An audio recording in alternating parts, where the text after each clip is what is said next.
The moment I walked into my supervisor's office and saw the old man from the coffee cart sitting in the chair across from her desk, wearing a badge I had never noticed before, my first thought was that I had somehow misread the room number, because the man I remembered from 2 weeks ago was someone I had helped carry a tray of coffee and a blueberry muffin when his hands were shaking too badly to manage it alone. That man had worn a faded cardigan and thanked me twice. This man was wearing a pressed button-down, a hospital ID clipped to his chest, and the quiet, settled expression of someone who had been watching everything very carefully for a very long time. My supervisor stood beside her desk with her arms folded. She was looking at me the way she always did when she thought she had the upper hand. But the old man looked at me the way you look at someone you already know something important about. He said my name, not my last name, not my title. My first name, exactly the way I had introduced myself 2 weeks ago beside a coffee cart on the 3rd floor. To understand how I ended up standing in that doorway, heart pounding against my ribs, trying to figure out whether I was about to be praised or fired, you have to go back to a Tuesday in late October. Back to a hospital hallway that smelled like antiseptic and old carpet and the particular kind of exhaustion that only exists after a 12-hour shift. I had been working at Mercy Ridge Regional for almost 3 years by that point.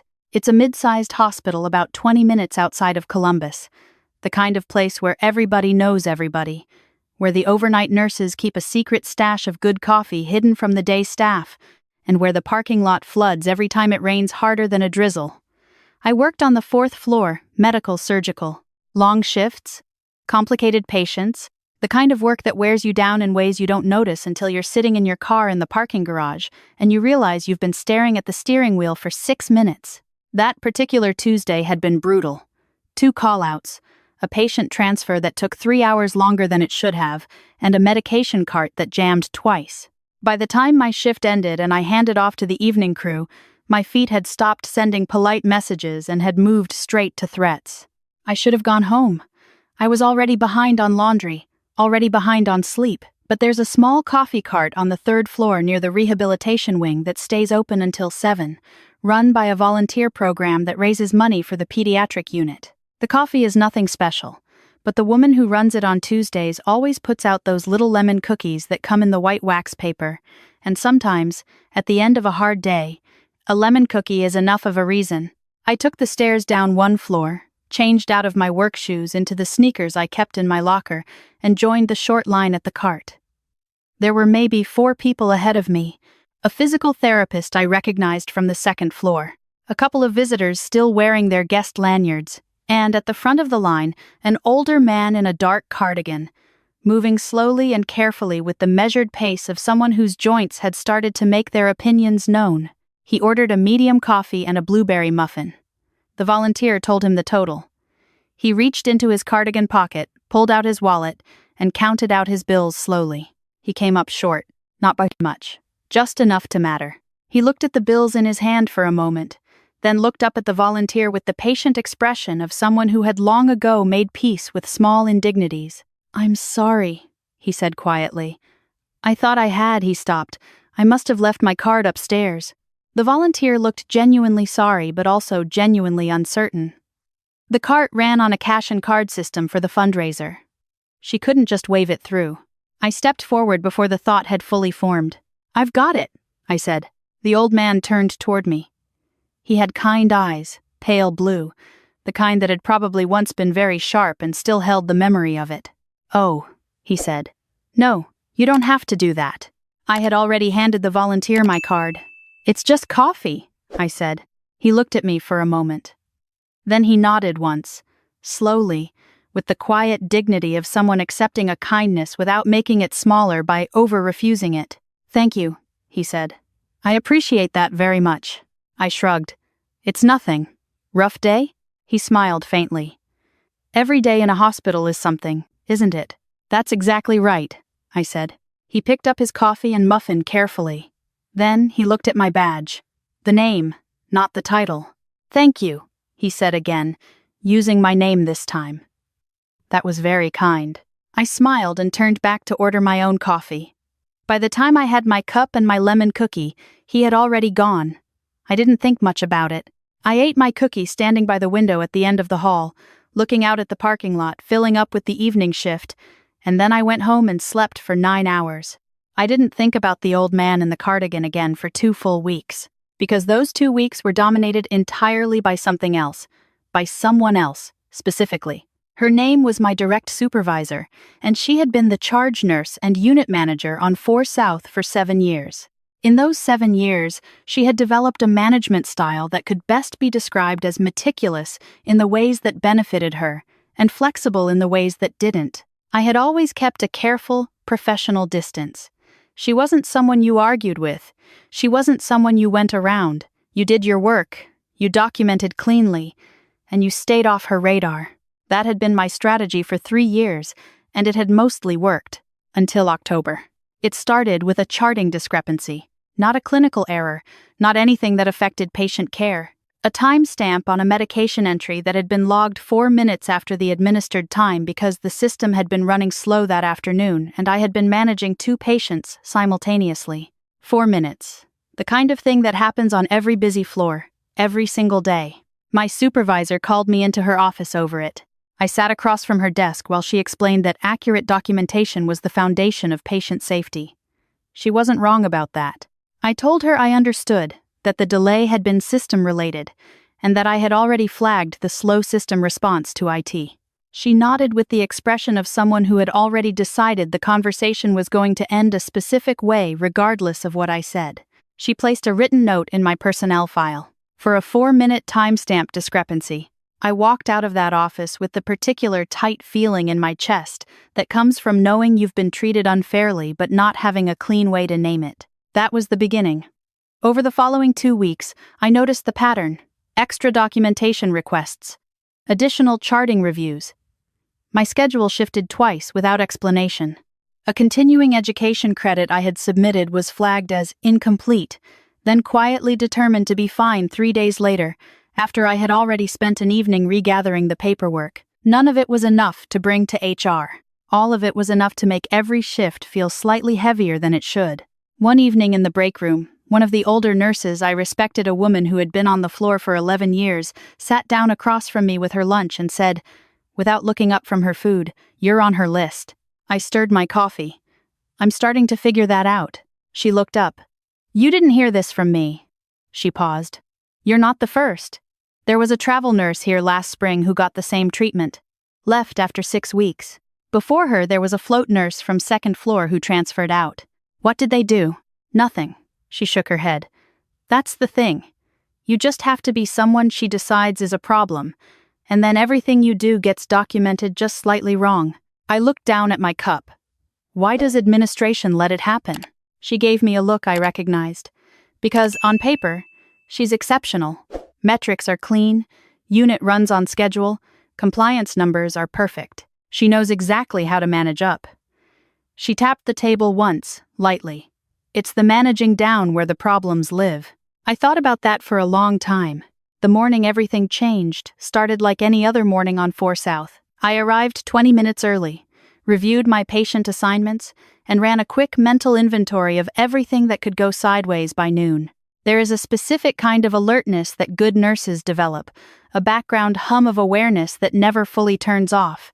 You learn to read a room the same way you read a chart, quickly, accurately, looking for the thing that doesn't quite fit. The thing that didn't fit that morning was the quiet energy near the nursing station. My colleague, who had been working night shift, caught my eye when I came through and tilted her head almost imperceptibly toward the supervisor's office. I gave her a look that asked the question without words. She mouthed, "Administration is here."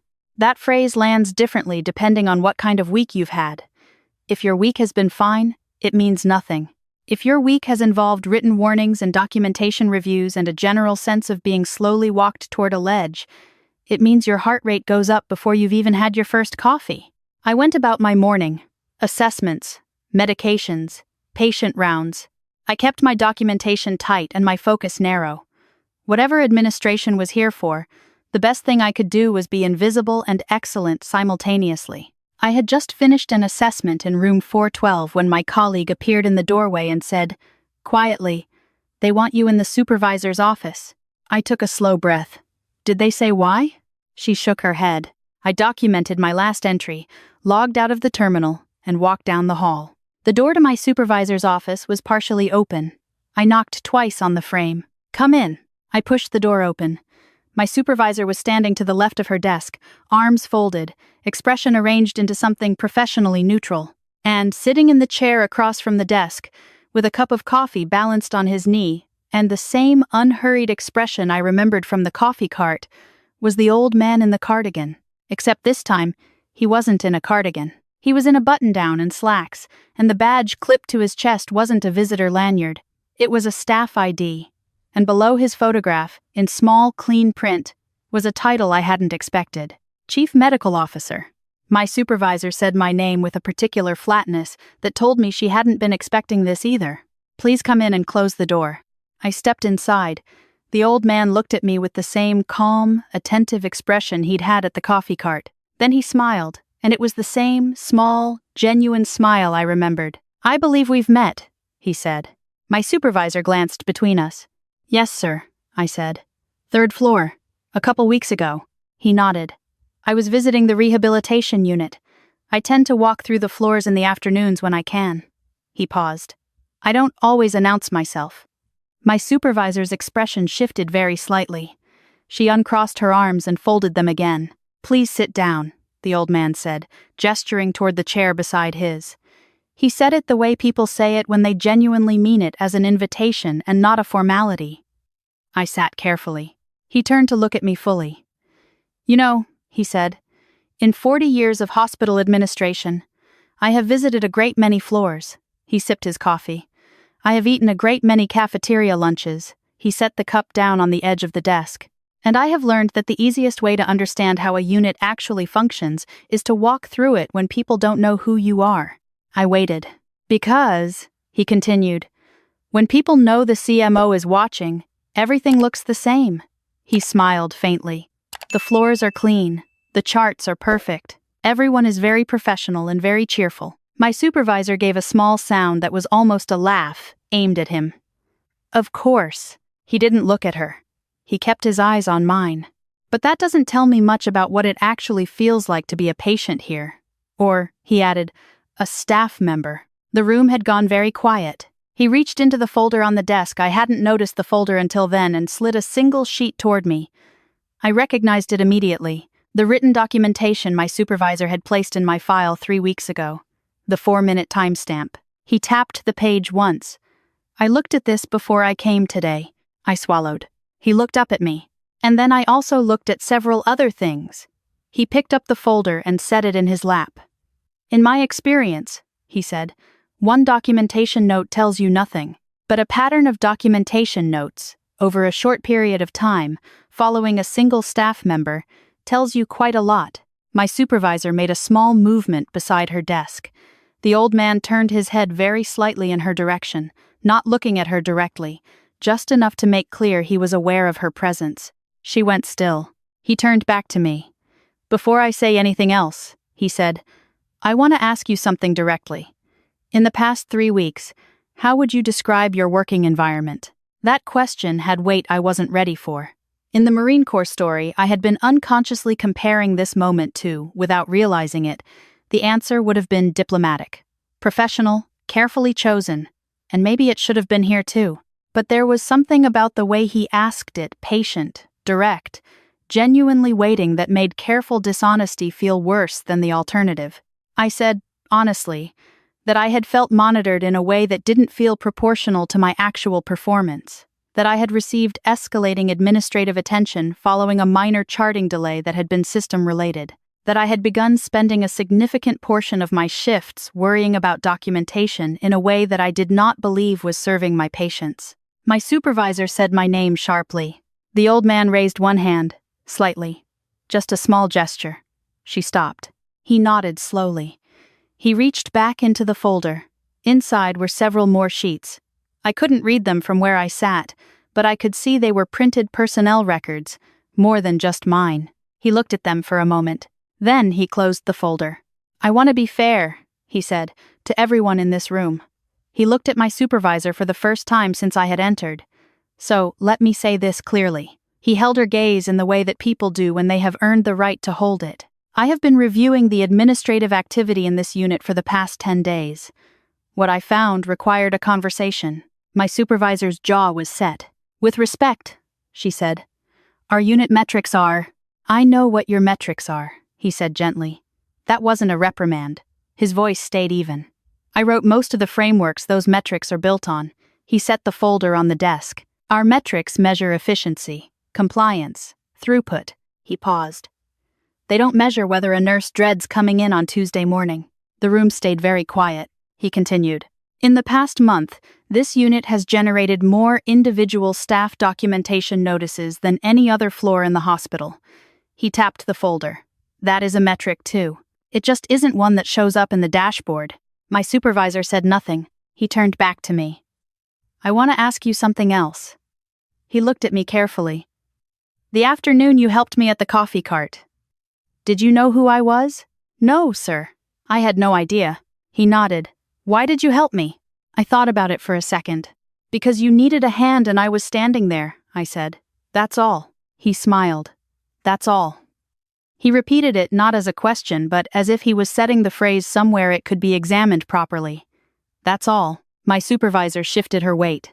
Beside her desk, she looked like someone who had prepared for a different kind of meeting. The old man set down his coffee cup. "I have been in healthcare administration for a long time," he said, "and I have met a great many people who are excellent at their jobs when they believe they are being evaluated." He looked at me. "And a much smaller number who are simply excellent." He gestured slightly.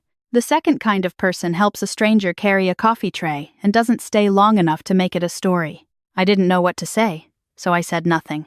He reached into the folder one final time. He produced a single sheet and placed it on the desk facing my supervisor. She looked down at it. Whatever was written there made her face do something complicated. He spoke quietly. "Effective today, the documentation notice in this nurse's file is being removed." He said my name clearly. He looked at my supervisor. "And you and I are going to have a longer conversation this afternoon." My supervisor looked up. "Sir, I want to be clear that my intentions—" He waited for her to finish. She didn't finish. He nodded once. "I know what your intentions were," he said. "That's actually part of what we need to discuss." He stood up from the chair, carefully, with the same unhurried steadiness I remembered from the coffee cart. He straightened his badge and picked up his folder. He looked at me. "You should know that this conversation isn't happening because you bought me a coffee." He said it plainly, without drama. "It's happening because what I found when I looked more carefully was worth acting on." He paused. "You just happened to remind me to look." I stood up, not quite sure of the protocol for this exact situation. He extended his hand. I shook it. His grip was firm and brief and entirely dignified. "Keep doing good work," he said. "Medicine needs the kind of people who do the right thing when there's no audience." I said thank you. He nodded once, picked up his coffee, and walked out of the office with the calm, unhurried pace of someone who had nothing to prove and nowhere to be, except exactly where they had decided to be. I stood in the office for a moment. My supervisor and I were alone. She looked at the sheet on the desk. Then she looked at me. Her expression had changed from the beginning of the meeting. The particular composure she usually carried had gone somewhere, and what was underneath it was harder to read. "You can go back to your floor," she said. Her voice was measured. "Professional." I said yes, and I left. The hallway outside sounded like a hospital again. A cart rolling by. Someone's call light chiming 2 rooms down. The particular controlled noise of a place where important things are always happening just slightly out of sight. I stood there for a second and let it settle over me. By that afternoon, the documentation notice had been removed from my file. I confirmed it quietly with HR when I submitted a timesheet update, just to verify I hadn't misunderstood something. The woman in HR looked at her screen, looked at me, and said, "Yes, that's been cleared," with the expression of someone who had learned not to ask questions about things that came from the 4th floor. Over the following week, things on 4 South shifted in a way that was hard to describe precisely because it wasn't dramatic. Nobody gave a speech. Nothing was announced. But the atmosphere changed the way the air changes before a storm clears. That quality of pressure easing that you notice in your shoulders before you notice it anywhere else. The additional documentation reviews stopped appearing on my workload. The shifted schedules resolved back to normal rotation. A colleague who had been carrying her own version of the same weight came into the break room one afternoon and sat down across from me and said, quietly, "Whatever happened, thank you." I told her I hadn't done anything. She gave me the look that said she knew better but was willing to let it go at that. My supervisor was still there. That's the thing people always want to know, what happened to her. And the honest answer is that the system didn't remove her. What it did was hold up a mirror, firmly and without drama, and require her to reckon with what was reflected. Whether that changes a person is a question only time can answer. What I know is that the month after the meeting in her office, the documentation patterns changed. The floor didn't feel like a minefield anymore. Whether that was because of the conversation she'd had with the old man in the button-down, or because she'd understood something she hadn't understood before, I can't say. I'm not certain it matters. 3 weeks after that morning in the office, I was coming off a day shift and stopped by the third-floor coffee cart again. It was a Thursday this time, just past 6 in the evening, and the light through the corridor windows was the particular amber of late autumn afternoons that always makes everything look slightly warmer than it actually is. The cart was quiet. A few visitors. A couple of nurses from the floor above. I ordered my coffee and picked up one of the lemon cookies. I was standing by the window, eating it and looking out at the parking structure, when I heard a familiar voice behind me. "Lemon cookies," he said. "Good choice." I turned. The old man and I don't know what to call him other than that, because that's still how I think of him first, before the title, before the badge was standing beside the cart with his own cup. He was in the cardigan again today. Faded green, slightly worn at the elbows. He looked like someone's grandfather. I smiled. I said I had developed a habit of them. He smiled back. Good habits are worth keeping. We stood there for a moment in the comfortable quiet of two people who don't need to fill every silence. Then he said, "How are things upstairs?" "Better," I said. "Genuinely better." He nodded. "That's what I hope to hear." I looked at him. "Can I ask you something?" He raised his eyebrows. "Of course. When you come through the floors in the afternoon," I said, "and you don't tell people who you are, do you do that because you don't trust the staff?" He thought about that for a moment. He turned the coffee cup slowly in his hands. "No," he said.